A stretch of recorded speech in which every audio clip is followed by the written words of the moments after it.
Association में रहो, upline की सुनो, मतलब जो भी आपके साथ बिजनेस में काम कर रहा है, जो एक्टिव है और जो वर्किंग है, उसकी सुनते रहो, क्योंकि वो ही आपका भला चाहता है और वही आपको आगे बढ़ाना चाहता है और वो आपको हमेशा मोटिवेट करेगा।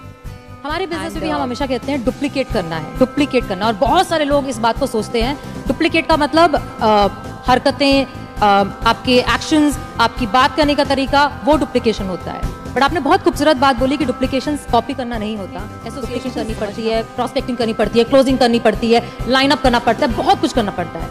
तो आपको कभी थकावट नहीं फील होती? आपको नहीं लगता कि यार मतलब मैं नवाज कहाँ चला गया, मैं एक्टर हो गया? थकावट उस काम से होती है जिसका शौक आपको नहीं होता। मुझे हमारे यहाँ जितने लोग यहाँ पे बैठे हैं ना नवाज, वो एक टर्म हम यूज करते हैं, अपलाइन डाउनलाइन। जो ऊपर वाला है वो अपलाइन है, जो नीचे वाला है वो डाउनलाइन है। और सारे डाउनलाइन माँ बाप की तरह समझते हैं अपलाइन को। और जितनी आपने बातें बोली वो सारी कुछ यहाँ पे उसी तरीके से ही लागू होती है कि लोगों को ऐसा लगता है कि आप तो सक्सेसफुल हो तो हमको तो दे दो, कर दो, हेल्प कर दो, एक डीआर कर दो, कुछ नीचे डाल दो, जेनोलॉजी बढ़ा दो, मेरे प्लान्स कर दो। बट माँ बाप जो हम लोग हैं वो हर बार कहते हैं खुद करो, खुद सीखो, खुद समझो, खुद गिरो, खुद उठो। और जितने लोग यहाँ बैठे हैं वो बहुत बार गिर चुके हैं और हर बार उनको ये भी पता है कि गिरते हैं तो माँ बाप हमेशा होते हैं उठाने के लिए, बट गिरना जरूरी है। गिरना जरूरी, बिल्कुल बिल्कुल गिरना जरूरी है। कहते हैं ना कि फील्ड में रहोगे तो छक्का लगता है। क्रिकेट के हिसाब से देखें, पवेलियन में बैठ के थोड़ा ना छक्का लगता है, फील्ड में रह के छक्का लगता है। जैसे उसमें है, जब तक तोड़ेंगे नहीं तब तक छोड़ेंगे नहीं। लेकिन यहाँ चूंकि टीम है पूरी, तो आप सब टीम का फर्ज बनता है उस डायलॉग को इस तरीके से बोले, जब तक जोड़ेंगे नहीं तब तक छोड़ेंगे नहीं। तो ऐसे बहुत सारे यहाँ पे बैठे हैं जिन्हें अपने ऊपर डाउट है, जिन्हें ऐसा लगता है कि मैं कर पाऊंगा क्या, जिन्हें ऐसा लगता है कि शायद मुझ में अब उस बात की एबिलिटी नहीं है या मुझ में कुछ है नहीं, मैं कम हूँ। और हम जब स्टेज पे आते हैं तो हमें देख करके लोगों को ऐसा लगता है, आपको देख के आज लोगों को ऐसा लगता है कि इसने तो कर लिया, मैं नहीं कर पाऊंगा। तो ऐसे लोगों को आप क्या कहना चाहेंगे?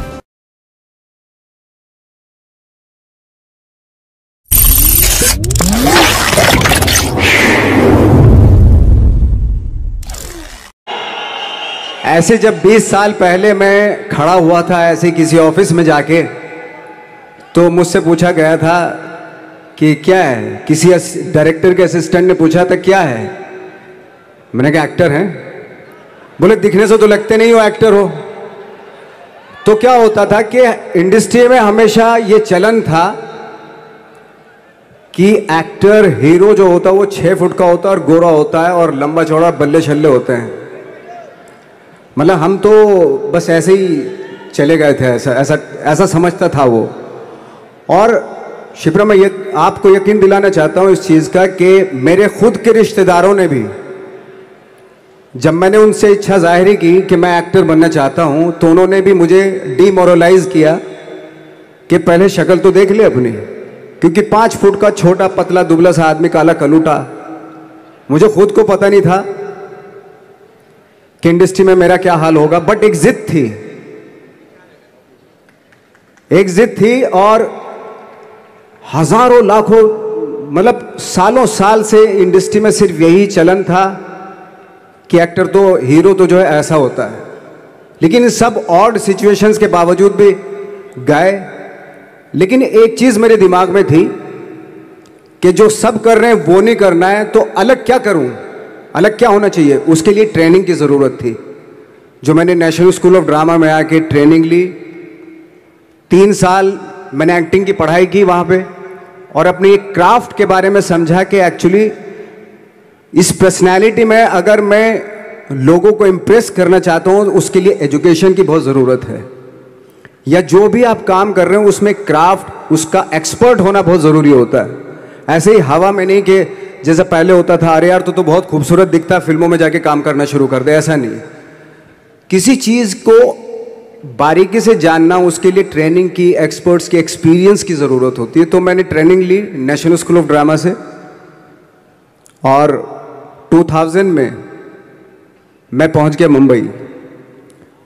मुंबई पहुंचने के बाद जब हम किसी ऑफिस में जाते थे, आई थिंक उससे पहले चलन नहीं था बिल्कुल भी। हम लोग गए, जैसे मैंने बताया कि ऑफिस में खड़े हो के भाई हम एक्टर हैं, काम दोगे क्या? तो बोले पहले हुलिया तो देख अपना तू। तो ये हर बार सुनने के लिए मिलता था, और वो बात भी सही थी, क्योंकि उससे पहले कभी कोई आपने देखा नहीं होगा कोई इतना बड़ा, कोई इतनी सी पर्सनैलिटी का 5 फुट 6 इंच का आदमी, पतला दुबला सा मरियल सा, कि कभी ये इस तरह के लोग एक्टर भी बन सकते हैं, हीरो भी बन सकते हैं, स्टार भी बन सकते हैं, ऐसा चलन था ही नहीं। मैं कॉन्फिडेंट था बिकॉज ऑफ माई ट्रेनिंग। मैंने ट्रेनिंग ली थी और अपनी क्राफ्ट के बारे में बहुत अच्छे से जानता था मैं, और उस चीज का सिर्फ कॉन्फिडेंस था मुझे कि आज नहीं तो कल, कल नहीं तो परसों, या 10 साल या 20 साल या 30 साल, 30 साल के बाद नंबर जरूर आएगा मेरा। मैंने कभी भी अपने को टारगेट नहीं किया, टारगेट नहीं दिया मैंने कि अगर 2 साल ट्राई करके देखता हूं उसमें, अगर हो गया तो ठीक है, वरना कोई दूसरा फील्ड अपना लूंगा, ऐसा कभी नहीं। जिस चीज का पैशन होता है, जज्बा होता है, अगर आप दिल से चाह लो ना तो पूरी दुनिया झुक जाती है उसके ऊपर। उसको पूरा करने के लिए पूरी कायनात एक हो जाती है कि इस आदमी की जिद के लिए, इस आदमी की जिद के आगे झुकना पड़ेगा, और पूरी दुनिया झुकती है आपकी जिद के आगे। लेकिन आपको जिद्दी होना पड़ता है, आपको बहुत सारे सेक्रीफाइस भी करने पड़ते हैं, क्योंकि ये आपने चाहा है। परीक्षा देनी पड़ती है आपको, जितना बड़ा इम्तिहान होगा उतनी बड़ी परीक्षा भी देनी पड़ेगी। आसान काम नहीं है। छोटे छोटे टारगेट बनाएंगे तो छोटों में निपटारा हो जाएगा। हमेशा अपने आप को टारगेट बढ़ा दो, तो उसके लिए हमेशा अपने आप को अनकंफर्ट जोन में डालो कि जो इम्पॉसिबल है उसको पॉसिबल करने की शिद्दत, पैशन आपके अंदर होना चाहिए, वो हो जाता है। आज जो दुनिया में इतने सारे एक्सपेरिमेंट हुए हैं, ये सिर्फ इसी बिना पे हुए हैं, पागलपन के जरिए ही हुए हैं ये सारे एक्सपेरिमेंट। एक मैंने कहीं सुना था कि जब आप एक्सपेरिमेंट करते हैं तो फेलियर भी होते हैं, कई बार फेलियर होते हैं। कोई एक एक्सपेरिमेंट करने के लिए, कोई एक चीज करने के लिए बहुत बार हमने भी झेला है, बहुत बार फेलियर हुए हम लोग। लेकिन एटलीस्ट हमें इतने सारे फेलियर होने से इतने तरीके पता चले कि इन तरीकों से सक्सेस नहीं मिल सकती। फॉर एग्जाम्पल, एडिसन ने जब बल्ब का आविष्कार किया तो 100 बार एक्सपेरिमेंट किए अपनी जिंदगी में। 100 बार एक्सपेरिमेंट करने के बाद जब उसको पता चला कि अरे फॉर्मूला तो ये था बल्ब बनाने का, तो एटलीस्ट उसके साथ साथ उसको ये भी पता चला कि 100 जो तरीके हैं, 100 तरीकों से बल्ब नहीं बनता, ये भी पता चला उन फेलियर्स में उसको।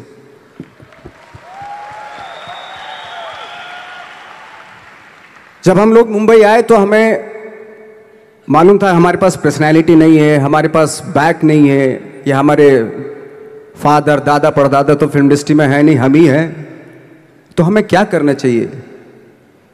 इसलिए लोगों के बीच में घुसे रहते थे, आम लोगों के बीच में घुसे रहते थे, उनका एक्सपीरियंस सुनते थे, उनको ऑब्जर्व करते थे। तो आई थिंक मेरे पास 15 साल तक, 10-12 साल तक कोई काम नहीं था। जैसे आपने बताया कि बहुत ही 10-10 सेकंड के रोल करके घर में आके बैठ जाता, पूरे साल खाली बैठे रहते थे हम लोग। लेकिन एक चीज थी कि लोगों के बीच में रहते थे। लोगों के बीच में रहने से ये एहसास हुआ हमें कि तरह तरह के लोग हैं, लेकिन हमारी इंडस्ट्री में सिर्फ एक ही तरह की एक्टिंग होती है। हजारों करोड़ों लोग हैं इस दुनिया में, लेकिन एक्टिंग सिर्फ एक ही तरीके से होती है हमारे यहां। तो मुझे लगा यार, ये मैं तो ट्रेन भी हूं, मुझसे अपनी आर्ट भी आती है, और हजारों लोगों को मैं ऑब्जर्व भी कर रहा हूं, तो ये तो सबसे अच्छा सूत्र है। इससे तो मैं बहुत कुछ कर जाऊंगा।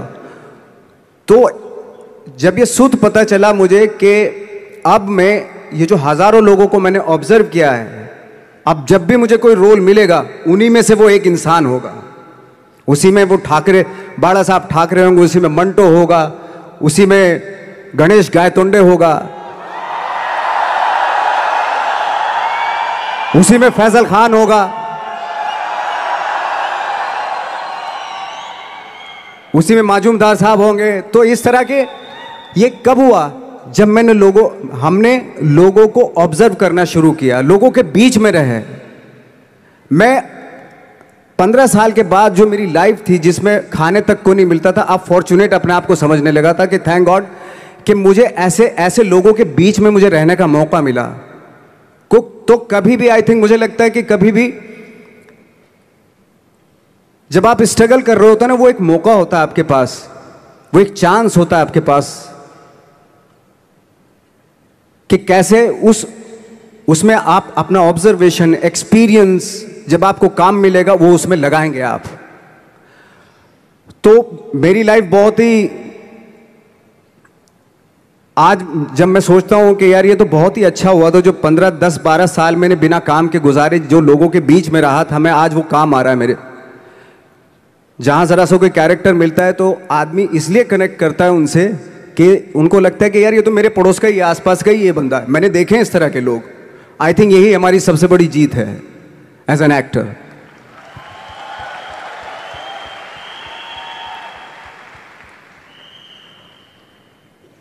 ऑफ कोर्स स्ट्रगल में बहुत सारी चीजें सेक्रीफाइस करनी पड़ती हैं, क्योंकि खुजली आपको हुई है, आप ही को मिटानी पड़ेगी।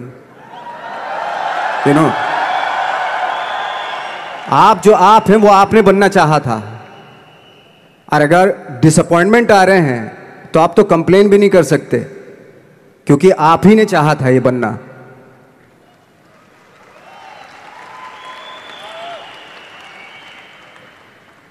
तो बस यही था कि 10-12 साल तक मैंने सोचा था, 10-12 साल जब स्ट्रगल हो गए तो मेरे बहुत ज़्यादा वो भी हुआ कि यार छोड़ के चले जाते हैं, कुछ काम मिल नहीं रहा है, क्या हो रहा है, कुछ पता नहीं, आई डोंट नो मिल पाएगा या नहीं मिल पाएगा। फिर ये होता था कि नहीं, मेरी मदर जो है ना एक लेटर लिखती थी मुझे हमेशा। तब मोबाइल नहीं आए थे, पेजर आए थे, तो पेजर यहाँ पे लगा के चलते थे हम लोग। जब उनको मालूम हो जाता था कि भाई बंदा जो है ना थोड़ा सा फ्रस्ट्रेशन में है, डिप्रेशन में है, क्योंकि काम नहीं मिल रहा, तो मेरी माँ मुझे एक लेटर लिखती थी। उस पर लिखती थी कि लिखने के बाद एक लास्ट में लिखती थी कि 12 साल में कचरे के दिन भी बदलते हैं, तू तो इंसान है, तेरा दिन भी बदलेगा। तो उन सब चीज़ों को देख के कोई एक शेर, कोई एक कोटेशन, कोई इस तरह की जो मोटिवेट करती है, जो लाइंस आपको, उनका रहना, उन पे बिलीव करना बहुत ज़रूरी होता है, क्योंकि वही चीज़ आपको मोटिवेट करती हैं आगे बढ़ाने के लिए। और जब ख़राब वक्त होता है आपको, वो लाइंस, वो पोएम्स, वो सारी चीज़ें आपको संबल देती हैं, मजबूती देती हैं, ताकत देती हैं। और मैं जिस गांव से आया था, डिस्ट्रिक्ट मुजफ्फरनगर के एक छोटा सा गांव था बुढ़ाना। जब हमने शुरुआत की थी वहां पे, जब मैं था वहां पे लाइट भी नहीं थी। 1 घंटे के लिए रात में कभी आ गई, या 1 महीने के बाद हल्का सा मुंह दिखा के चली गई। इस तरह की लाइट इस तरह होती थी। वही लैंप में पढ़ना स्टार्ट किया, लैंप। तो छोटे से गांव से आने के बावजूद फिर दिल्ली मतलब छोटा सा, उससे बड़ा शहर भी हमें ऐसा लगता था पता नहीं क्या है, मतलब डर लगता था। मैं जब मुंबई में आया था तो मैं 15 दिन तो घर से बाहर ही नहीं निकला था, क्योंकि इतनी स्पीड देख रहा था मैं कि इतनी स्पीड में तो हम चल ही नहीं पाएंगे, इस शहर के साथ शायद हम कनेक्ट नहीं कर पाएंगे बिल्कुल भी। तो इस तरह के डर थे। लेकिन ऐसी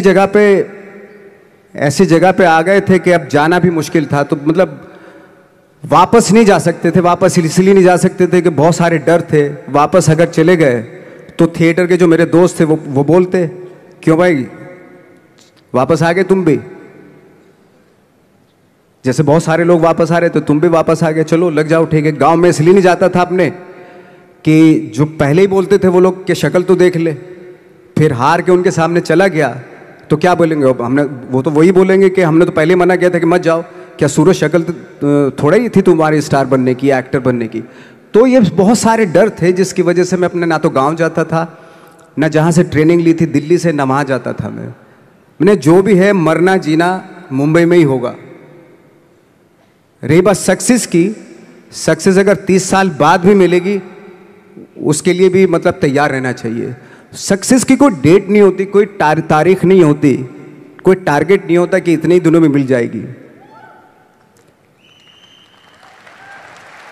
इंसान का काम होता है, आई थिंक मुझे लगता है कि मेरे हिसाब से मुझे लगता है कि लाइफ ना हमेशा अपने आप को लाइफ में पुश करते रहो और पैशन के साथ जिस भी आप काम में हो, जो भी आप काम कर रहे हैं उसमें पैशन के साथ लगे रहना बहुत ज़रूरी होता है। क्योंकि पैशन से क्या होता है, जिस भी आप फील्ड में होते हैं उसकी डिटेलिंग्स मिलनी शुरू होती है। जैसे जब आप समंदर में देखते हैं, समंदर की जब गोता मारते हैं, नीचे जाते हैं तो आपको एक धीरे धीरे बहुत कुछ दिखाई देना शुरू।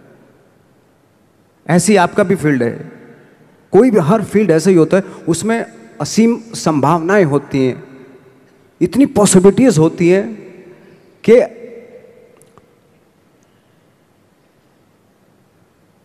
आई थिंक दुनिया का हर काम में इतनी सिर्फ अगर एक दर्जी है पैंट सीता है, 1000 तरीके की पैंट सी सकता है वो, अगर वो चाहे तो। अगर उसने नहीं चाहा तो वो जो ट्रेंड चला रहा है वही सीता जाएगा। लेकिन अगर उसने चाह लिया कि मैं ऐसा कुछ करता हूं तो 1000 तरीके की पैंट उसी में 1000 तरीके की सी देगा वो पैंट। ऐसे हर फील्ड में पॉसिबिलिटीज बहुत होती हैं और एक परफेक्शन होता है। फॉर एग्जाम्पल जैसे हम लोगों ने ट्रेनिंग इसलिए ली कि परफेक्शन आ जाए अपने काम में। जैसे एक मैंने एग्जाम्पल सुना था कि ये छोटी छोटी चीज़ें जो मैं बता रहा हूँ, ये चूंकि मैंने बचपन में सुनी थी, उन्हीं को अपनी लाइफ बना के आगे बढ़ा तो आज यहाँ पे हूँ। इसलिए वो छोटी छोटी चीज़ें बहुत काम आती हैं, उनको सुनना बहुत ज़रूरी होता है इंसान के लिए। बताते हैं कि एक बहुत बड़े, पता नहीं ये सच है झूठ है, मुझे नहीं इतना ज़्यादा नहीं मालूम, बट कोई बहुत बड़े इंसान हुए, लेकिन वो पहले मौची थे, जूता सीते थे। लेकिन जूता जहाँ से सीते थे ना, वहाँ से कभी फटता नहीं था वो, भले दूसरी जगह से फट जाए लेकिन वहाँ से नहीं फटता था, क्योंकि उसका पैशन था जूता सीना। काम भले ही वो है वो, लेकिन उस काम में भी उनका पैशन है। तो इसी वजह से वो इतने पॉपुलर होते चले गए कि यार जूता फट गया लेकिन सिलवाना वहीं जाके है, क्योंकि वहाँ अगर उन्होंने सी दिया वहाँ पे, जिंदगी भर वहाँ से जूता नहीं फटेगा। तो छोटी छोटी चीज़ों में ये जो परफेक्शन, पैशन, ये सारी चीज़ें होती हैं जो आपका आगे बढ़ाती हैं, बहुत आगे ले जाती हैं। लेकिन उसके वही है, कुछ चीज़ों का होना वाकई बहुत ज़रूरी होता है। फिर एक्सपीरियंस आपकी नॉलेज। जैसे मेरा मानना है कि आई एम सॉरी टू से, बट मेरा खुद का मानना है कि मैं लक पे बिलीव नहीं करता हूँ।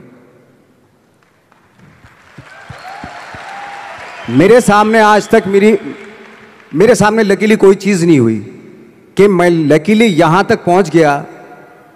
आज जो आप प्रोमो देख रहे थे, जो क्लिपिंग्स देख रहे थे मेरी, मैं लकीली नहीं पहुँचा हूँ यहाँ पे।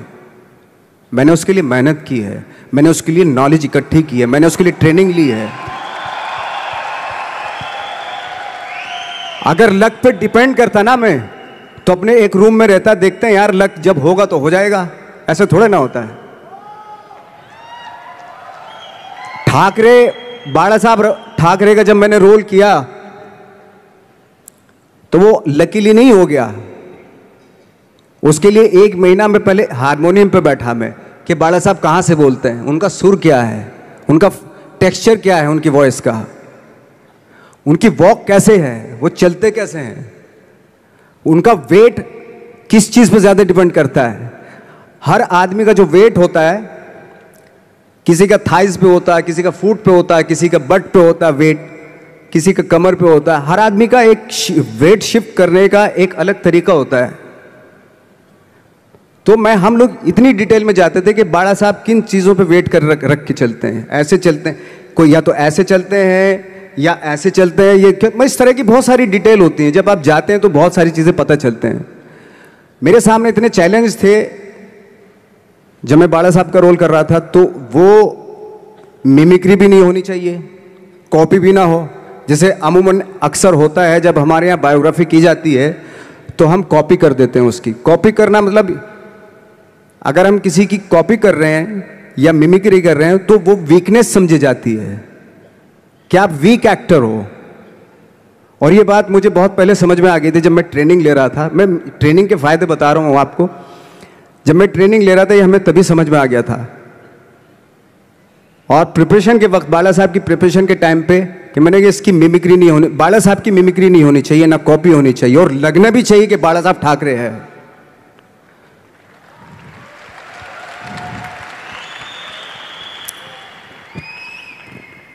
क्योंकि चैलेंज ये था कि हजारों लाखों वीडियोस हैं बाला साहब ठाकरे के, हर आदमी ने देखे हुए हैं, सब ने देखे कि बाला साहब कैसे बोलते हैं, कैसे हाथ को ऐसे ले जाते हैं। एक बार ये हुआ था कि मैं जब इसकी शूटिंग कर रहा था, ठाकरे मूवी की शूटिंग कर रहा था मैं, तो उद्धव साहब ठाकरे जो है वहाँ पे आ गए थे, वैनिटी में बैठे थे मेरे सामने, तो मेरा हाथ ऐसे था, इट्स लाइक दैट। तो बोले आपने हाथ ये ऐसे क्यों रखा हुआ है? मैंने उनका हमेशा ऐसे ही रहता था हाथ, तो और यही वो क्या होता था, वो सिगार पीते थे और सिगार ऐसे पिया जाता है कुछ ऐसे, और इसलिए उनका हाथ हमेशा नॉर्मली भी रहता था तो ऐसे रहता था, और यहीं से जब स्पीच देते थे यहीं से ये जाता था, जो उनका सिग्नेचर वो जेस्चर था। तो वो शॉक्ड हो गए कि इतनी डिटेलिंग आपने ली है। तो जब वो फिल्म देखी उन्होंने, तो फिल्म देखने के बाद उनको रियलाइज़ हुआ कि वाकई बहुत स्टडी की है नवाज ने उनके बाला साहब के ऊपर। तो मुझे खुशी हुई थी कि थैंक गॉड कि ये सारा किस लिए हो रहा है, पैशन की वजह से हो रहा है। एक पैशन है, उसके बाद आपका एक्सपीरियंस है, आपकी नॉलेज है, आपकी ट्रेनिंग है, उससे ये सारी चीज़ें निकलती हैं। लाइक मंटो, ये जितने भी कैरेक्टर्स हुए वो सब हवा में नहीं हुए या लकीली नहीं हो गए, उनके लिए बाकायदा बहुत छोटी छोटी मेहनत की, छोटी छोटी डिटेल इकट्ठी की गई, स्कोर बनाया उसका, उन डिटेल्स का, तब जाके वो कैरेक्टर जो आप देखते हैं वो एक अलग इंसान दिखता है। वो मैंने कभी भी हीरोइज्म या इन सब चीज़ों पे बिलीव नहीं किया। जब आज मुझे बोलते हैं कि तुम तो स्टार हो, मैं सच आज भी मुझे यकीन नहीं होता कि मैं स्टार हूँ। मुझे लगता है कि मैं एक्टर ही हूँ, और मैं आज भी ढूंढने की कोशिश कर रहा हूँ, नई नई डिटेल्स ढूंढने की कोशिश कर रहा हूँ कैरेक्टर्स की। स्टार्स का क्या होता है कि जब स्टार होता है एक जैसा होता है और 30-40 साल तक एक जैसा करता चला जाता है। वो मुझे वो नहीं बनना। अगर मैं ये करूं तो शायद दूसरे दिन ही बोर हो जाऊंगा मैं। मुझे हर रोज नए कैरेक्टर ढूंढने हैं।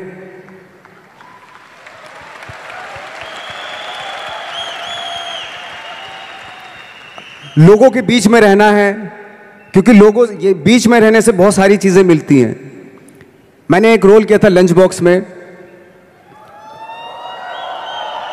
पता नहीं कितने लोगों ने देखी वो फिल्म, मुझे नहीं मालूम।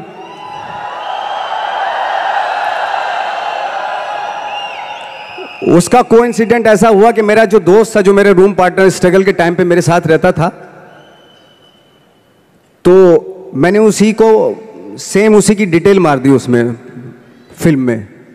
जब पिक्चर रिलीज हुई तो उसने देखी, उसको लगा अरे ये तो मैं हूं। अब वो भी एक्टर था।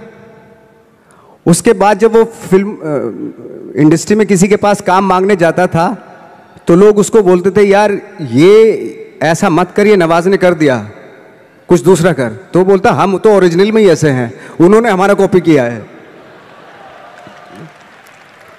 कहने का मतलब ये है कि लोगों के क्या होता है, स्टार्स हमेशा शीशों के घरों में रहना शुरू कर देते हैं। उनको बैंड्रा में, उनको मतलब किसी ऐसी जगह पे रहते हुए ये नहीं मालूम कि दूसरी जगह क्या है। अगर आप चाहते हैं रोज हर फिल्म में एक नई पर्सनैलिटी क्रिएट करें तो लोगों के बीच में रहना पड़ेगा आपको। भले थोड़ी परेशानियां होती हैं बट रहना पड़ेगा उनके बीच में। मेरा तो ऐसा मानना है। नवाज, आप बहुत छोटे से शहर से हैं, डिस्ट्रिक्ट मुजफ्फरनगर।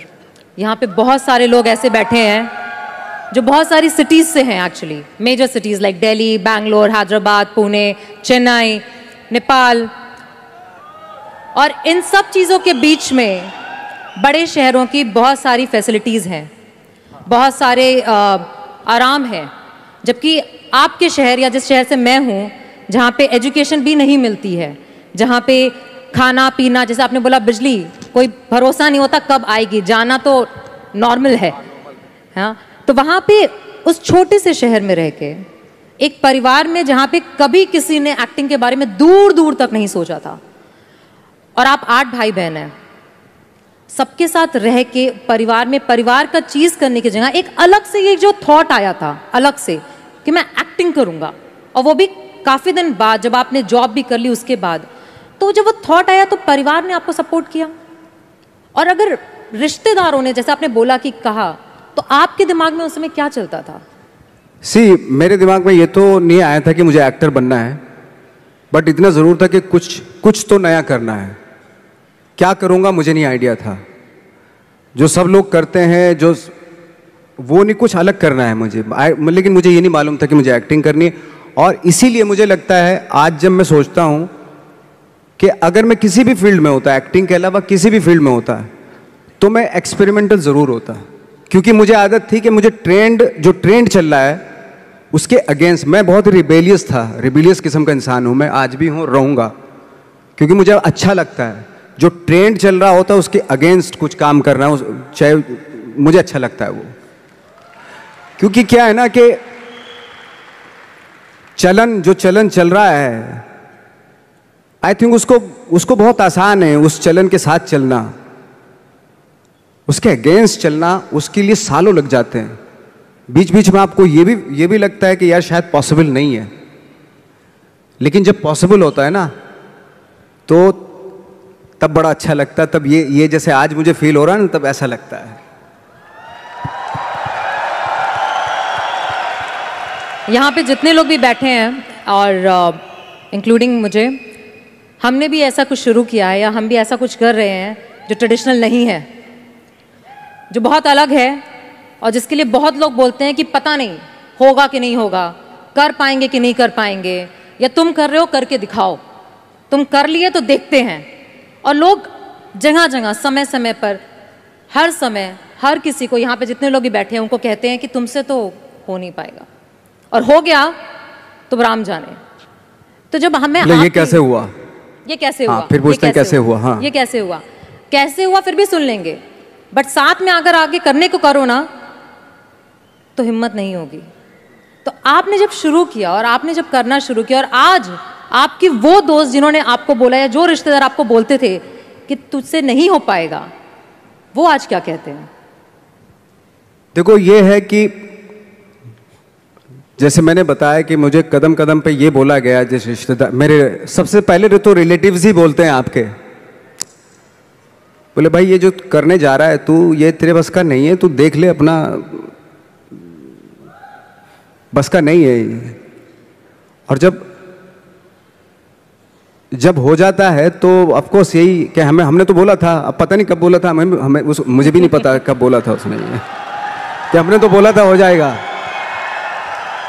एक किस्सा मुझे याद है कि जब मेरा एक मैगजीन आती है जीक्यू की मैगजीन पे जब मेरा 2012 में मेरा छपा, तो मुझे एक बहुत बड़ी मॉडल थी मुंबई की, तो उन्होंने बुलाए, दोस्त थी, काफ़ी सालों के बाद, 3-4 साल के बाद मिलना हो रहा था। तब मैं 3 साल पहले स्ट्रगल ही कर रहा था ऑलमोस्ट, लेकिन जैसे जीक्यू में आया मेरा मैगजीन में, तो वो शॉक्ड हो गई। और वो बहुत ही खूबसूरत, लंबी चौड़ी खूबसूरत मॉडल की तरह बिल्कुल, और मैं ऐसा दिखने में, तो मुझे बुलाया, बोला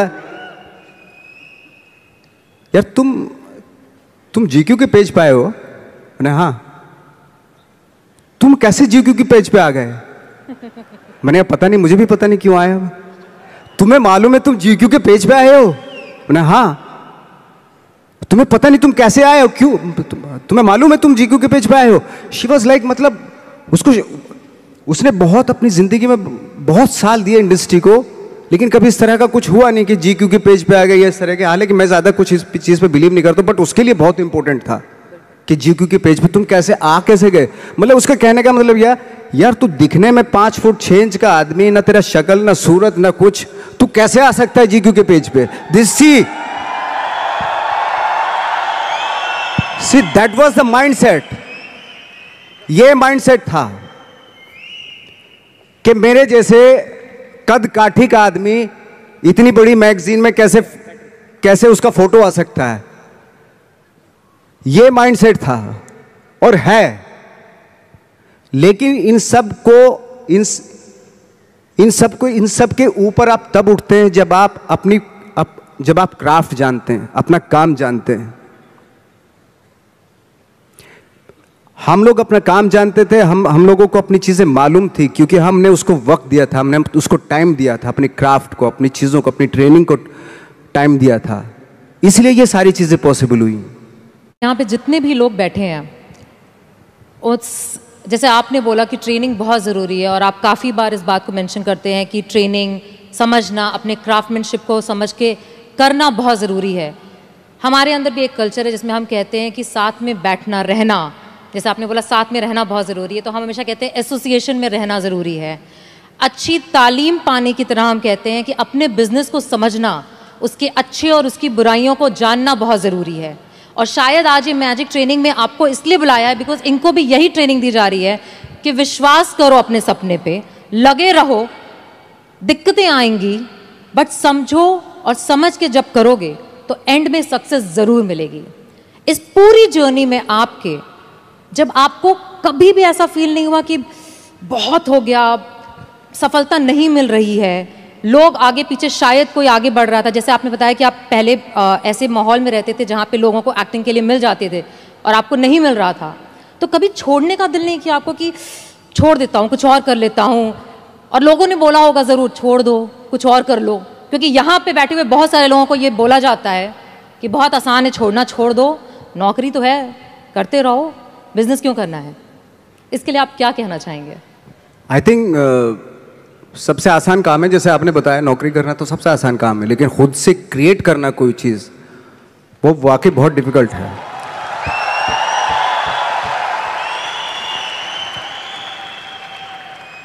क्या होता है ना कि सरकारी नौकरी मिल गई, बस अब कुछ नहीं चाहिए, पूरी जिंदगी गुजार देते हैं, क्योंकि मिलता रहेगा, वो सो हटाएंगे तो नहीं, आपको मिलता रहेगा, सरकारी पैसा आता रहेगा आपके पास।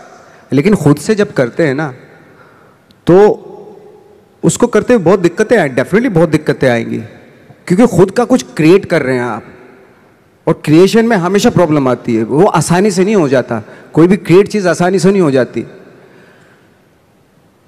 तो आपके आसपास मुझे लगता है कि मोटिवेट करने वाले लोग होने चाहिए, आपके दोस्त ऐसे होने चाहिए जो आपको मोटिवेट करें, आपकी बातें सुने, ऐसे लोगों के बीच में रहिए जो आपको हर वक्त आपकी बातें सुने, आप चाह क्या रहे हो, क्या सोचते हो, आप उसकी रेस्पेक्ट करें।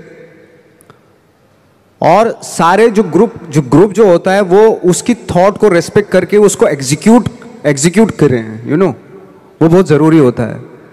तो आई थिंक जैसे हमारे यहाँ भी होता है कि बहुत सारे टैलेंटेड एक्टर होते थे, जब हम दिल्ली से मुंबई की तरफ आते हैं तो बहुत सारे जत्था का जत्था 15-20 एक्टर्स आते थे, तो बीच बीच में गायब होने लगते थे वो, पता नहीं कहाँ, कोई कहीं चला गया, कोई कहीं चला गया, किसी ने छोड़ दिया, किसी ने दुकान कर ली, है ना, किसी ने कुछ कर लिया, ऐसे चले जाते थे। मैंने कहा वो एक्टर कहाँ गया, वो तो चला गया, क्यों? ये काम नहीं मिल रहा था यार। अच्छा वो तो यही है मुंबई, वो क्या कर रहा है? बोले कुछ नहीं कर रहा है, ऐसे ही। तो पता है ऐसा क्यों होता था? कुछ एक्टर थे जिनका सर्किल बहुत करेक्ट होता था, और कुछ एक्टर थे जिनका सर्किल जो है ना बहुत ही गंदा सर्किल था, डिप्रेस करने वाला, है ना, ऑलरेडी फ्रस्ट्रेटेड थे वो लोग, इस तरह का सर्किल था।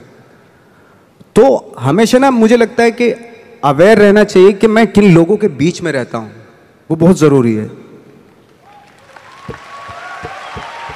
क्योंकि क्या होता है कि अगर आप डिप्रेस फ्रस्ट्रेटेड लोगों के बीच में रहोगे ना, तो आप भले एनर्जेटिक हो, टैलेंटेड हो, लेकिन 6-7 साल रहने के बाद आप भी वैसे ही हो जाएंगे, क्योंकि वो एनर्जी आपकी सक कर रहे हैं, आपको दे नहीं रहे, कुछ भी एनर्जी आपकी ले रहे हैं वो।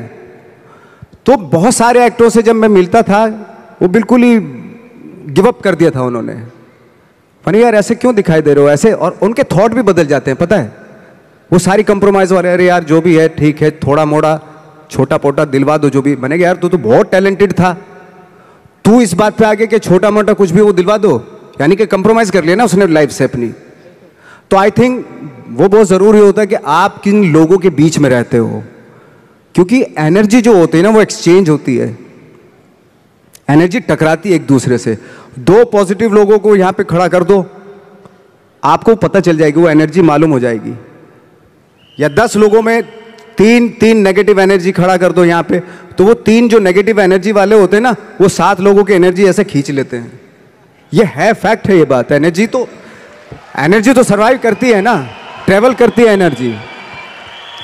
तो हमेशा मुझे लगता है कि ऐसे लोगों के बीच में रहो जो पॉजिटिव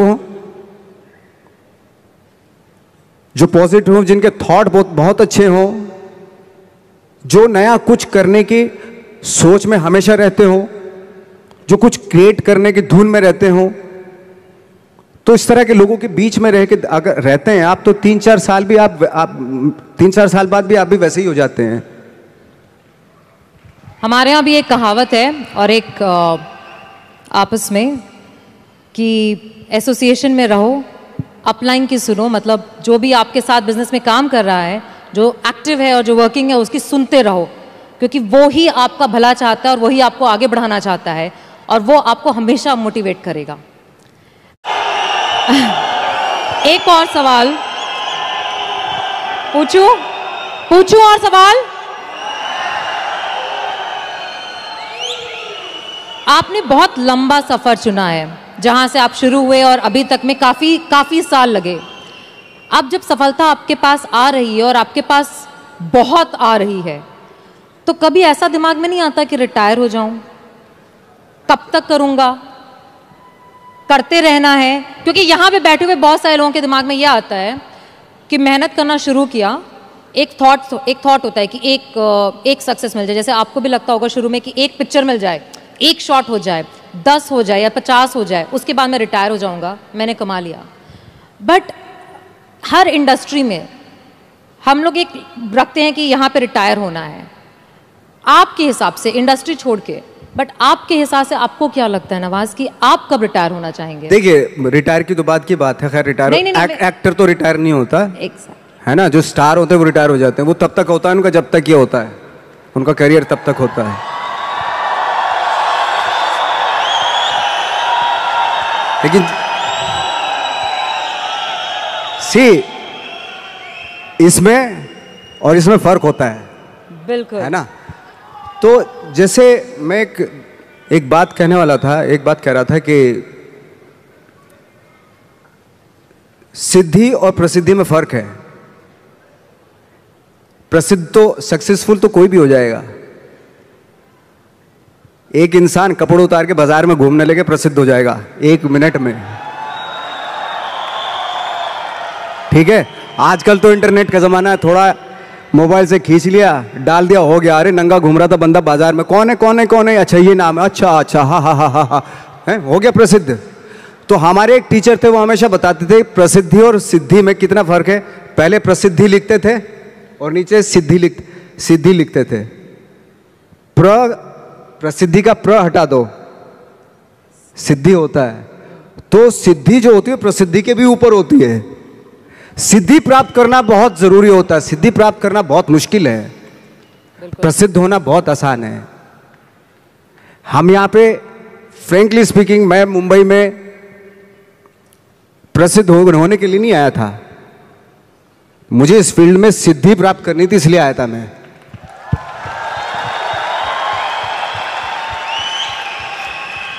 प्रसिद्धि आज आपके पास है, कल को उनके पास होगी तो इसको भूल जाएंगे, परसों उसके पास होगी, दोनों को भूल जाएंगे। लेकिन जिसके पास सिद्धि होगी ना, उसको आप कभी नहीं भूल सकते। आप जो भी काम कर रहे हैं, अगर उसमें आपका पैशन है, जज्बा है, उसमें आपका मैडनेस है, तो वो आपको, वो सिद्धि आपको मिलेगी। गौतम बुद्ध ने भी इतना टाइम दिया था वो सिद्धि प्राप्त करने के लिए। तो सिद्धि प्राप्त करना बहुत जरूरी होता है। वो विरले ही होते हैं, मतलब। और ये पॉसिबल है कि आपको अपने फील्ड में आप सिद्धि प्राप्त कर सकते हैं। लेकिन उसके लिए वही फिर वो पैशन, वो ऑनेस्टी, वो बहुत सारे एलिमेंट है जो जरूरी होते हैं। इनफैक्ट मैंने बहुत सारे आपके इंटरव्यूज़ देखे थे जहाँ पे मैंने एक कॉमन चीज़ पाई कि आप हमेशा ये बात कहते हैं कि मैं जो रोल करता हूँ, मैं जो काम करता हूँ, मैं उसमें जाके घुस के उसको बनना नहीं चाहता हूँ। जैसे आपने अभी बोला ठाकरे जी का रोल करते वक्त आपको ऐसा महसूस हुआ कि मुझे उनको कॉपी नहीं करना था, बट मुझे उनको समझना था, उनकी ज़िंदगी को जीना था और उसे दर्शाना था। हमारे बिजनेस में भी हम हमेशा कहते हैं डुप्लीकेट करना है, डुप्लीकेट करना, और बहुत सारे लोग इस बात को सोचते हैं। डुप्लीकेट का मतलब हरकतें, आपके एक्शंस, आपकी बात करने का तरीका, वो डुप्लीकेशन होता है। बट आपने बहुत खूबसूरत बात बोली कि डुप्लीकेशन कॉपी करना नहीं होता, डुप्लीकेशन समझना होता है। तो आप मतलब आपके हिसाब से आपका सबसे बड़ा इंस्पिरेशन, जिसको आप देख करके हमेशा कहते हैं कि इससे मुझे इंस्पिरेशन मिलती है, जब आपने शुरू किया था, वो कौन था? मैं सच बताऊं, मैंने बहुत सारे इंटरव्यूज में ये भी बोला है कि इंस्पायर होने के लिए ज़रूरी नहीं कि बहुत बड़े बड़े लोगों को देखें आप। इंस्पायर तो आप अपने गांव में जो एक गणित का टीचर होता है ना, उससे भी इंस्पायर हो सकते हैं आप। मैं बहुत से ऐसे आम लोगों से इंस्पायर हुआ हूं जिनका परफेक्शन था, भले ही वो कोई भी काम कर रहे हों, लेकिन उसमें उसका परफेक्शन होता था, वो ऑटोमेटिकली होता था। उसके पीछे आई डोंट नो उसकी क्या क्या थॉट था। फॉर एग्जाम्पल, मेरे यहाँ पे एक मैकेनिक था, मैं सच बता रहा हूँ, उसको इतनी नॉलेज थी उसमें अपने काम में कि वो दूर से गाड़ी चलती हुई गाड़ी को ना बता देता था कि उसमें ये प्रॉब्लम है। बॉनेट खोलता था, सबसे पहले हाथ उसी इंस्ट्रूमेंट पे जाता, उसी ऑपरेटर्स पे जाता था उसका, जहां प्रॉब्लम होती थी। ऐसे हाथ किया और ठीक हो गई गाड़ी। तो ये मैंने सोचा यार ये तेरे अंदर ये क्या खास बात है, ऐसे तू कैसे सोच लेता है? कि उसने बताया, नवाज भाई मैं रात में सोता हूं ना तो भी पुर्जों के बारे में सोचता हूं मैं, यू नो। तो जरूरी नहीं है कि आप इंस्पायर जो है वो बहुत बड़े बड़े लोगों से ही हों। छोटे छोटे अगर आप गौर से देखेंगे ना, आपके आसपास ही बहुत सारे लोग ऐसे रहते हैं जो अपने काम में परफेक्ट होते हैं, परफेक्शन होता है उनके अपने काम में। जरूरत है आपको अपना दिमाग खोलने की। सब कुछ यहीं पड़ा हुआ है, आप ही को क्रिएट करना है। मटेरियल्स यहीं, कंपोनेंट्स यहीं पे पड़े हुए हैं। कहीं जाके दूसरे शहर से, दूसरी कंट्री से नहीं लेके आना है, यहीं पड़े हैं, आपके आसपास ही बिखरे हुए हैं। ये आपकी अवेयरनेस पे डिपेंड करता है कि जो आपके पास पड़ी हुई चीज़ें हैं उनसे आप क्या क्रिएट करते हो, या आपको डिस्कवर करना है। एक्चुअली मुझे ऐसा लगता है। टीम है ड्रीम, चेंज, इंस्पायर, और हम सब लोग बैठ के बात कर रहे थे और हमको ये लग रहा था कि अगर ये थीम सूट करता है ना, तो वो बहुत कुछ आप पे सूट करता है। बिकॉज आपने एक सपना देखा, आपने बदलाव लाने और दिखाने की चाहत रखी, और आज आप इस स्टेज पे नहीं, दुनिया के बहुत बड़े स्टेजों पे खड़े होके हर एक एक्टर को इंस्पायर कर रहे हैं। और आज यहाँ पे जितने लोग हैं वो इसलिए हैं क्योंकि वो भी आपसे वो इंस्पिरेशन देख करके, समझ करके, इस बात से जब वापस जाएंगे तो सिर्फ ये जानना चाहते हैं कि नवाजुद्दीन सिद्दीकी, जिन्होंने सारे चैलेंजेस देखे और सफलता इतनी पाई है, जो बहुत, जैसे कहते हैं ना, आप कह रहे थे कि मैं 5 फुट 6 इंच गोरा नहीं, बट बहुत सारे गोरे और बहुत सारे 6 फुट लोगों ने कभी सोचा भी नहीं होगा जो इन्होंने पाया है। एंड तो ऐसे बहुत सारे यहाँ पे बैठे हैं जिन्हें अपने ऊपर डाउट है, जिन्हें ऐसा लगता है कि मैं कर पाऊंगा क्या, जिन्हें ऐसा लगता है कि शायद मुझ में अब उस बात की एबिलिटी नहीं है, या मुझ में कुछ है नहीं, मैं कम हूँ।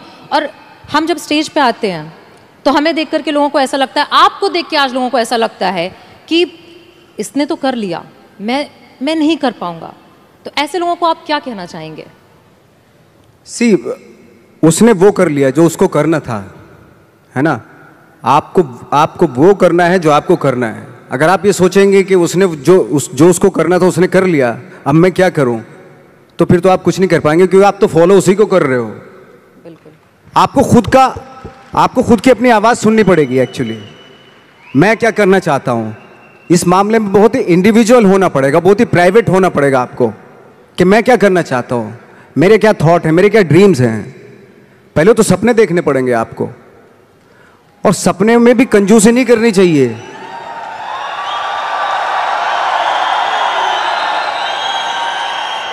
सी सपने, कभी कभी आप सपने देखते हैं, ऐसा लगता है कि यार ये तो पॉसिबल नहीं है, लेकिन पता है जो सपने देखते हैं वो पॉसिबल हैं, वो एग्जीक्यूट हो सकते हैं। पहले सपने तो देखना शुरू कीजिए। तो कहते हैं ना, गांधी जी का था ना, एक कोटेशन था कि वो सपने वो होते हैं जो आपको सोने नहीं देते, दिन में भी हैं, वो उस तरह का था ना कि APJ अब्दुल कलाम ने कहा था कि dreams are not those which you see when you sleep, but dreams are those which does not allow you to sleep. Exactly. तो मैंने खुद ने देखा है कि एज एन एक्टर, मैं तो अपने एज एन एक्टर ही बात करूंगा, मैं जब रात में सो रहा हूं और मुझे ड्रीम आया कि मैं एक रोल ऐसा कर रहा हूं, कुछ अजीब सी बॉडी लैंग्वेज है, अजीब सी उसका डायलॉग डिलीवरी है, और अजीब सही मतलब, और सुबह उठा के थोड़ा थोड़ा याद रह गया मुझे कुछ ऐसा। लेकिन बार बार कई बार जब वो सपने देखे मैंने, तो अजीब सा ही कुछ था, और जो मेरे बूते के बाहर की चीज थी, वो ऐसा सपना था, वो ऐसा कुछ मैं परफॉर्मेंस वाइज देख रहा था। कुछ जैसे कभी कभी आप कुछ फिल्में देखते हैं, कुछ इंस्पायर हो जाते हैं, कुछ परफॉर्मेंसेस से इंस्पायर हुए, और मैं उस परफॉर्मेंस के काबिल भी, मतलब उसके आसपास भी नहीं था मैं। तो मैंने सोचा यार ये इम्पॉसिबल, ये तो मैं कर ही नहीं सकता। और जब मैं उठ के करना शुरू किया, मैंने जो मैंने सपना देखा था वो एग्जीक्यूट करने की कोशिश की, तो बहुत ही भोंडापन सा हो रहा था उसमें, बहुत ही अजीब सा लग रहा था। मैं खुद ही घबरा गया अपने आप से, मैं क्या कर रहा हूं। बट बार बार उसी चीज को, जो मैंने सपना देखा था, उसी को बार बार एग्जीक्यूट करने की कोशिश करता रहा। बाद में after long time I realised कि मैं उसके जैसा करने लगा हूं, मतलब जो मैंने सपना देखा था। बिल्कुल। कभी कभी आपने देखा होगा, ये भी एक सपना ही था यार, मैं उड़ जाता हूं चलो आज, है ना, सपना, ये फैंटेसी थी। कभी सोचा होगा कि किसी ने, कोई सोच भी नहीं सकता था, वो भी एक सपना ही था ना। आज लोग चले जाते हैं ना, एक दूसरी कंट्री से उड़ के चले जाते हैं, ये भी सपना ही था, किसी का सपना ही रहा। ये सारे सपने थे एक्चुअली, जो आज एग्जीक्यूट हो रहे हैं, कुछ सालों के बाद एग्जीक्यूट हो, हजारों सालों के बाद एग्जीक्यूट होते होते चले गए। तो सपना देखना जरूरी है, और एब्सर्ड सा सपना देखना और भी जरूरी होता है। सपना कैसा भी देखना जरूरी होता है। क्यों? क्योंकि उसमें पॉसिबिलिटी होती है। जितना एब्सर्ड सा, अजीब सा सपना देखेंगे, आई थिंक उस पे जब आप फोकस करेंगे ना, तो आई थिंक वो बहुत खूबसूरत चीज होती है। वो साधारण सपना देख लिया तो ठीक है, सो के वो तो कोई भी देख लेता है साधारण सपना। मैं कहता हूं असाधारण सपना देखना चाहिए, क्योंकि सपना, असाधारण सपना वो तभी आएगा जब आप असाधारण सोच के होंगे।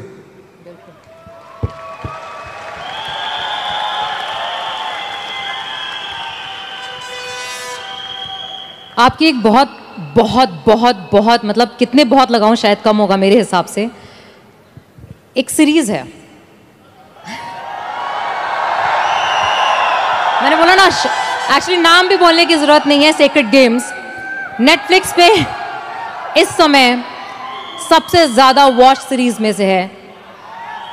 अब मुझे पता है कि I was travelling at that time, और मुझे जब सीजन 2 रिलीज हुआ ना, तो इतना वेट करी थी कि कंट्रोल नहीं हुआ। मैंने सारे डाउनलोड करके फ्लाइट में, पूरी फ्लाइट में बैठ के कंटिन्यूस देखा।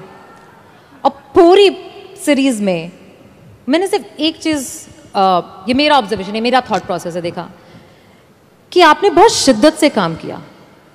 चाहे उस कैरेक्टर में इतने ट्विस्ट थे, इतने ट्विस्ट, आपने हर चीज को जब किया।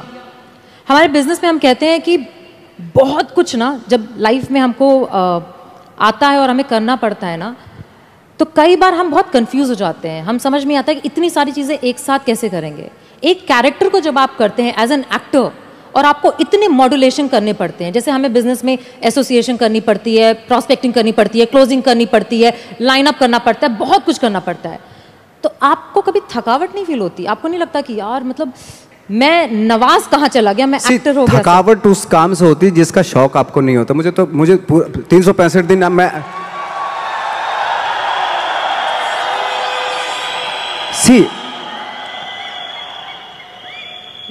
मेरे साथ मेरा अनूप आया, वो जानता है मैं साल में ट्रैवलिंग को छोड़ के, अगर ट्रैवलिंग नहीं कर रहा तो मैं 300 दिन शूटिंग करता हूँ। बाकी जो 65 डेज है ना वो ट्रैवलिंग के होते हैं। अगर ट्रैवलिंग के भी ना हो ना, मैं 365 डेज जो है ना शूटिंग ही करता रहूँ। मुझे इतना शौक है एक्चुअली। मेरा ये एक मैडनेस है मेरे पास है, और थैंक गॉड मुझे उसमें बहुत सारे लोग बोलते हैं, मेरी प्रॉब्लम भी होती है एक्चुअली कि यार क्या है आप सिर्फ यही करते रहते हो, यही कुछ थोड़ा सा बाहर जाओ, घूमो फिरो, है ना, ऐसा होता है, बहुत सारे लोग बोलते हैं। तो मुझे लगता है यार ये मैंने तो यही चाहा था ना, यही पैशन था ना मेरा, और यही मौका मिल रहा है मुझे, करने का मौका मिल रहा है, तो इससे मैं बोर कैसे हो सकता हूं? अगर 365 डेज मुझे काम पूरे 12 के 12 महीने आप यही करवाते रहे तो इसी का तो शौक है मुझे। बिल्कुल। ये छोड़ के मैं कहीं और जा ही नहीं सकता एक्चुअली। अगर किसी को मुझे सजा देनी है तो मुझे एक्टिंग करवाना बंद करवा दे तो मैं खुद ही ऐसे ही मतलब खत्म हो जाऊंगा।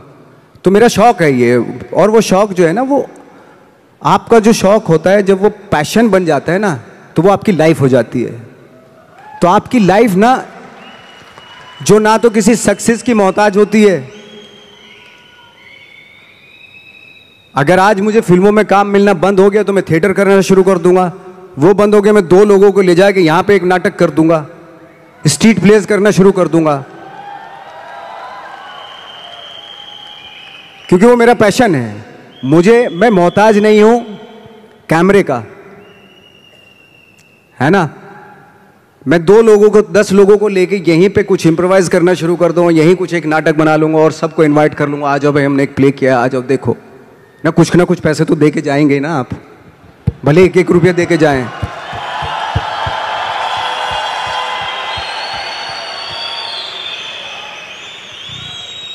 तो हम लोग जो है बहुत सारी चीज़ों के मोहताज नहीं है। अगर छोड़ भी देंगे ना तब भी हम अपना, कहते हैं ना कि वो एक होता है कि एक किसी को आप रेगिस्तान में भी छोड़ दो,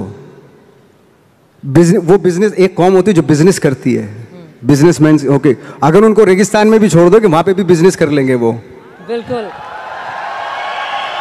मुझे लगता क्योंकि उनकी रग में होता है, वो उनके ब्लड में होता है। वो जो भी आप काम करें वो काम आपके वाकई ब्लड में होना बहुत जरूरी है, उसके लिए मैडनेस होना बहुत जरूरी है। आई थिंक यहां बैठे 10,000 लोगों के दिल में भी कुछ मैडनेस है।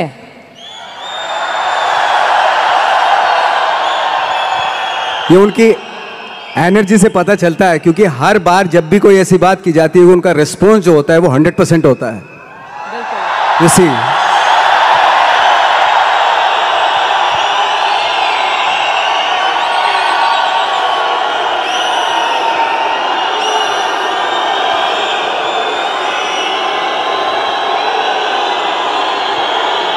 It's really wonderful energy, I am telling you, beautiful energy. ये एनर्जी बचा के रखनी है काम के लिए, हमेशा के लिए बचा के रखनी है एनर्जी। जब मैं तो इतने हम लोगों का था कि इतने बेशरम हो गए थे हम लोग, जब बोलते थे ना हमसे कि यार मुश्किल है, हम तो मैंने कि बेशरम बनना पड़ता है, बहुत ज़रूरी है। कहाँ जाएगी सक्सेस? सक्सेस के लिए ना बेशरम बनना पड़ता है। ऐसा बन जाओ कि सक्सेस भी शर्मा जाए।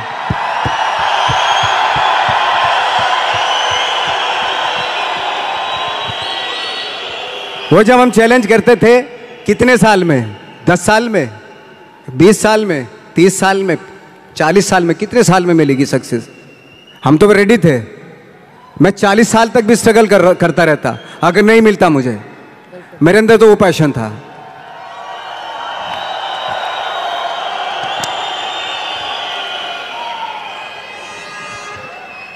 अगर मैं दिल से बोलूं तो नवाज, यहाँ पे बैठे जितने भी लोग हैं, और जैसे मैंने आपको बताया, हर इंसान के पीछे एक कहानी है कि वो कैसे यहाँ पे आकर के बैठा है।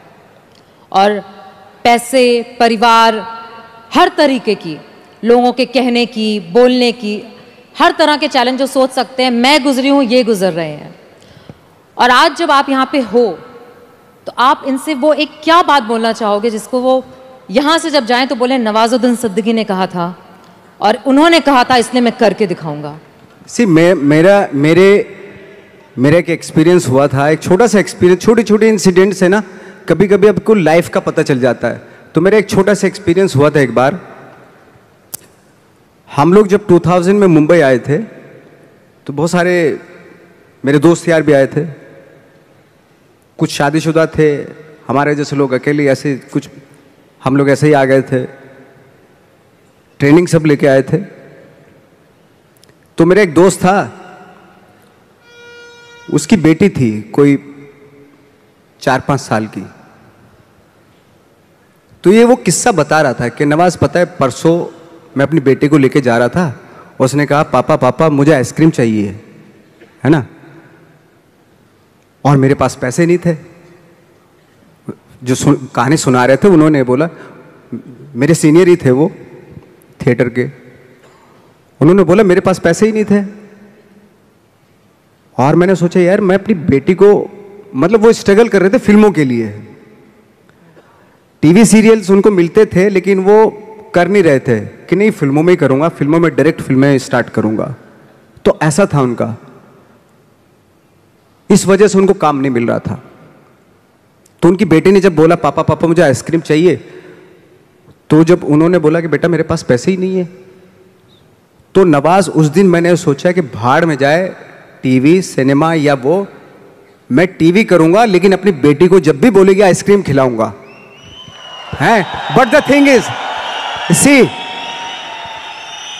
मैंने बोला दादा, मेरे सीनियर थे, बोले दादा अगर मेरी बेटी होती, वो भी 4-5 साल की है, मैं उसको आइसक्रीम ना लेके देता। और मैं जो ये, अगर मैंने सोच रखा था कि मैं टीवी नहीं करूंगा तो मैं टीवी ना करता, और अगर मेरी बेटी उस वक्त पे मुझसे आइसक्रीम आती तो मैं उसको आइसक्रीम ना खिलाता, थोड़ा बहला लेता मैं उसको, तो आइसक्रीम भूल जाती वो। और ये, लेकिन मैं करता वही जो मेरा पैशन था। बहुत बड़ी बात है। दुनिया में कोई भी माँ बाप ऐसा नहीं जो अपने बच्चों से प्यार ना करता हो, बिल्कुल। लेकिन आपका जो पैशन है, आप अपने पैशन से जब आप उसको अचीव करते हो ना, जब आपकी बेटी बड़ी होती है तब वो जो फक्र महसूस करती, गर्व महसूस करती है ना, उसकी बात कुछ हो रहा है। अभी वो 5 साल की, मैंने बोला अभी वो 5 साल की, मेरी बेटी अगर होती मैं उसको बहला देता। यू नो, चार्ली चैपलिन का किस्सा आपने सुना होगा कि बहुत सारे भाई बहन थे वो, तो भूख लगती थी उनको, है ना, खाने वाने को कुछ होता नहीं था। तो उनकी जो मदर क्या करती थी, जब भूख लगती तो बच्चे माँ के पास आते थे, मामा भूख लगी है ये वो सब, तो उनकी मदर क्या करती थी, उनकी मम्मा क्या करती थी, जो विंडो थी उनमें सबको एंगेज कर लेती थी। वो देख सामने जो आ रहा है, देख कैसे चल रहा है, वो कैसे बात कर रहा है, वो देख हा हा हा हा, कैसे देख कैसे गिर गया, वो केले के छिल पे फिसल गया, वो सबको दिखाती थी। उसमें पूरा दिन बीत जाता, लोगों बच्चे जो थे भूल जाते थे खाना खाया कि नहीं आज। तो मुझे लगता है कि शायद वहीं से जन्म लिया था चार्ली चैपलिन ने। बिल्कुल, चार्ली चैपलिन ने जन्म ले लिया था, बट जो चार्ली चैपलिन बना वो वहां से बना था एक्चुअली।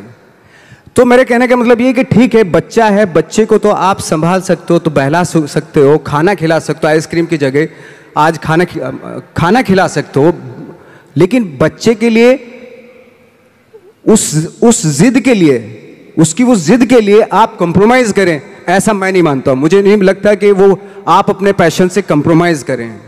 बच्चे को खाना जरूरी है उस एज में, आइसक्रीम भले ही ना खिलाओ। बहुत सारे बच्चे हैं दुनिया में जो खाना खाने के लिए तरसते हैं। बिल्कुल, उस बच्ची ने खाना खा लिया था, लेकिन वो शौक था उसका, आइसक्रीम खाऊं, खाना खा लिया ना, पेट भर गया ना, अभी थोड़ा उसको वो अगर उस वक्त पे स्ट्रगल फिल्मों के लिए करता तो शायद वो बहुत बड़ा आज अपना पैशन अचीव कर लेता, अपनी सक्सेस अचीव कर लेता जो वो चाहता था। लेकिन उसने वो बच्ची की जिद पे कि मुझे आइसक्रीम चाहिए, उस पर कंप्रोमाइज़ कर लिया उसने कि नहीं मैं अब टीवी सीरियल भाड़ में जाए कोई भी काम मैं करके आऊँगा, लेकिन मैं अपनी बच्ची को इसका आइसक्रीम खिलाऊंगा। बच्चे की जिद, बच्चों के छोटे छोटे शौक होते हैं, अगर उनको आप पूरा करने पे आ गए ना तो फिर वो तो चलते चलते बोले पापा ये मुझे खिलौना दिलवा दो, अभी ये दिलवाओ, अभी ये दिलवाओ। उसकी आदत पड़ गई अगर ऐसी तो वो फिर तो आप भूल जाओ, फिर वो पूरी दुनिया के खिलौने उसको चाहिए होते हैं। लेकिन एक टाइम पे आपको बोलना पड़ता है बच्चे को भी, अभी चुप हो जा, अभी बहुत हो गए खिलौने।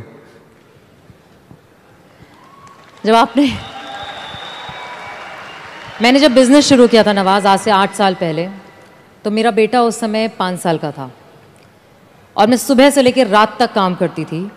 और कई बार ऐसा होता था कि जब रात में घर पहुंचती थी तो वो सो रहा होता था और सुबह उठ के सिर्फ उसको स्कूल छोड़ती थी, सिर्फ आधा घंटा।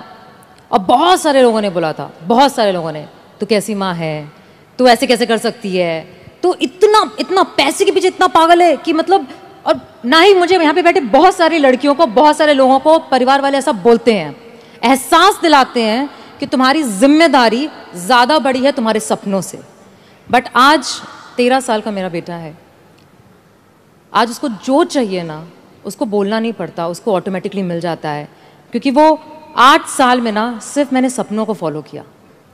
और यहाँ पे बैठे जितने लोग हैं ना उस चीज़ को करने से इतना डरते हैं, जो आपने इतनी खूबसूरत बात बोली कि अगर हर चीज़ जो चाहोगे वो इसलिए दे दोगे क्योंकि तुम भागना चाहते हो। एग्जैक्टली, बिल्कुल, तुम छोड़ देना चाहते हो अपने पैशन को, बहाना है ये। एब्सोल्युटली, यही जैसे आप बता रही हैं कि मेरी एक फ्रेंड हैं, उनका जब बच्चा जिद करता था मामा मुझे बैट चाहिए, क्रिकेट का बैट चाहिए, तो वो माँ पता क्या बोलती थी कि जाके पूछ क्या कितने का है। तो जाता था, बाजार जाता था, वो पूछ कर कितने का बैट है, उसने बोला 300 रुपये का बैट है। बोले, और जब माँ से बोलता था कि मामा 300 रुपये का बैट है, तो दोबारा माँ उसको क्या टास्क देती मालूम है, उसको बोलती थी जा अब पूछ क्या कि डिस्काउंट कम मिलेगा इसके ऊपर। तो दोबारा जाता था वो उसी शॉप पे, अंकल ये डिस्काउंट कम आएगा इसके ऊपर, बेटा 3 महीने के बाद आएगा इसके ऊपर डिस्काउंट। तो माँ बोलती थी अब बेटा 3 महीने डिस्काउंट आ जाएगा ना तभी लेना। तो 3 महीने तक वो बैठता था। पेशेंस ये सारी चीज़ें सिखाना, वो आप लेने को तो दिलवा सकते हैं, तभी दिलवा सकते थे, लेकिन उसके जो 3 महीने बीते उसमें पेशेंस में, वो आगे उसकी लाइफ में काम आएंगे।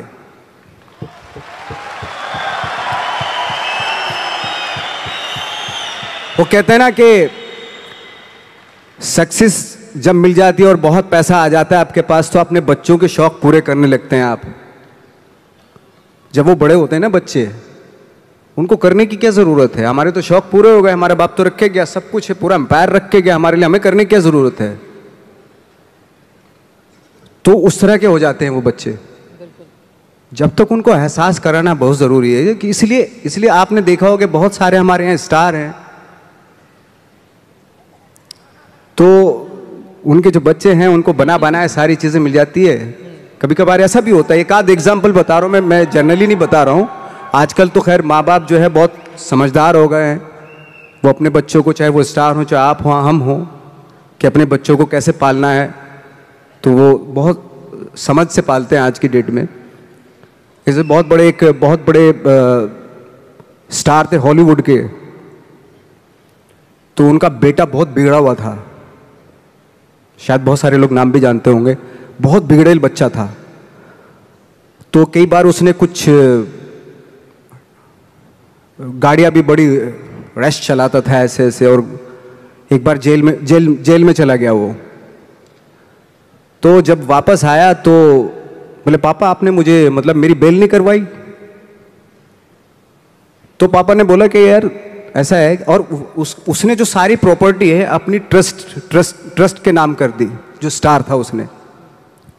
तो उसने बोला कि ना तो आपने मेरी बेल करवाई और सारी प्रॉपर्टी जो है आपने ट्रस्ट के नाम कर दी, मैं आपका बच्चा नहीं हूं क्या? तो उसने बोला कि अगर तेरे को मैंने नाम दिया है, अगर तू काबिल होगा ना इसी नाम से सब कुछ कर लेगा। अगर मैं सोच के तुझे पैसा दूंगा क्योंकि तू काबिल नहीं है, मैं जितना भी पैसा तुझे दूंगा ना वो भी बर्बाद कर देगा तू। अगर काबिल होगा तो अब खुद ही क्रिएट कर लेगा सारी चीजें।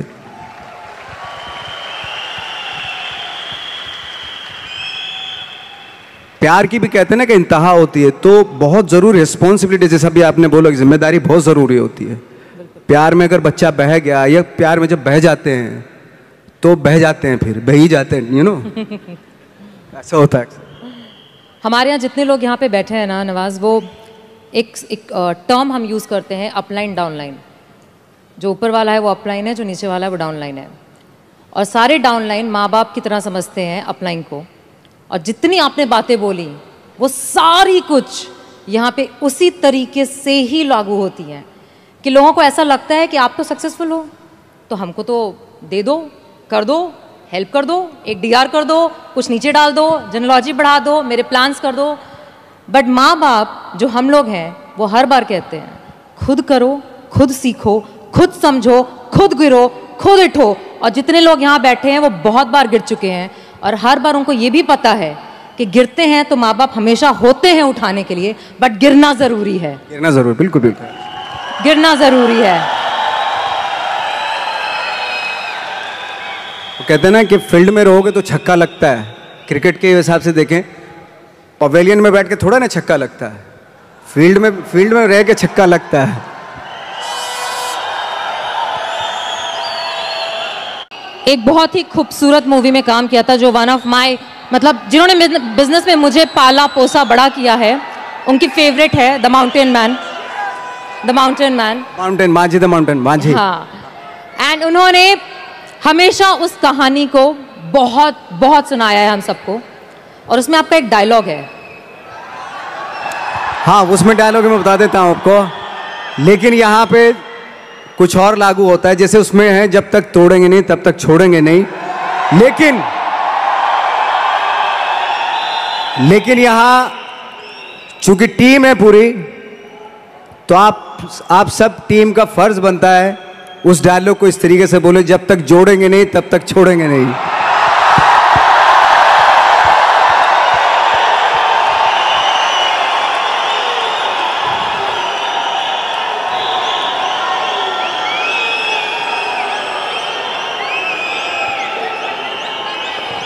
तोड़ने से पहाड़ टूटता है, फिल्म में ये था, लेकिन आपके जुड़ने से पहाड़ बनता है, ये सच है।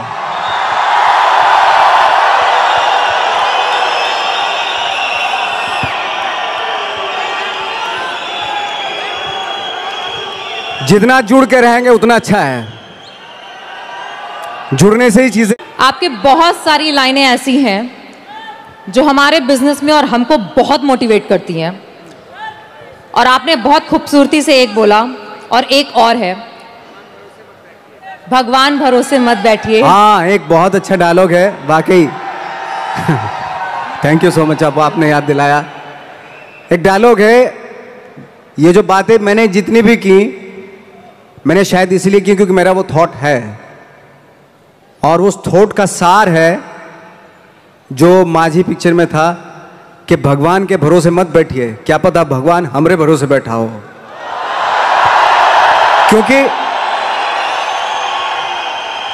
क्योंकि भगवान भी वेट करता है। भगवान वेट करता है, ये खड़ा होके कुछ करेगा तो मैं इसका साथ दूंगा। घर में लेटे लेटे रूम में भगवान भी साथ नहीं देता उसका। जब आप पक्का इरादा करते हैं और घर से निकलते हैं, सोचते हैं कि वाकई कुछ करना है, तभी भगवान साथ देता है। जो घर में घुसे रहते हैं उनका भगवान कभी साथ नहीं देता। गैंग्स ऑफ वासेपुर को एक डायलॉग की फरमाइश आई है, तो मैं आपके सामने कर देता हूं। हालांकि वो डायलॉग पता नहीं, आई डोंट नो क्यों लोगों को बड़ा अच्छा लगता है, मुझे कभी भी उसमें मजा नहीं आया फ्रेंकली स्पीकिंग। लेकिन मैं सुनाता हूं। बाप का, दादा का, भाई का, सबका बदला लेगा रे तेरा Faizal. Thank you very much. ऐसे ही ये एनर्जी बनी रहे, ऐसे शाइन करते रहे आप, और उसी एनर्जी के साथ आगे जो सपने देखे हैं वो पूरा होते रहे आपके। लेकिन वो तभी पॉसिबल होगा जब आप सब मिलके आप अपने सपनों को पूरा करेंगे। Thank you so much.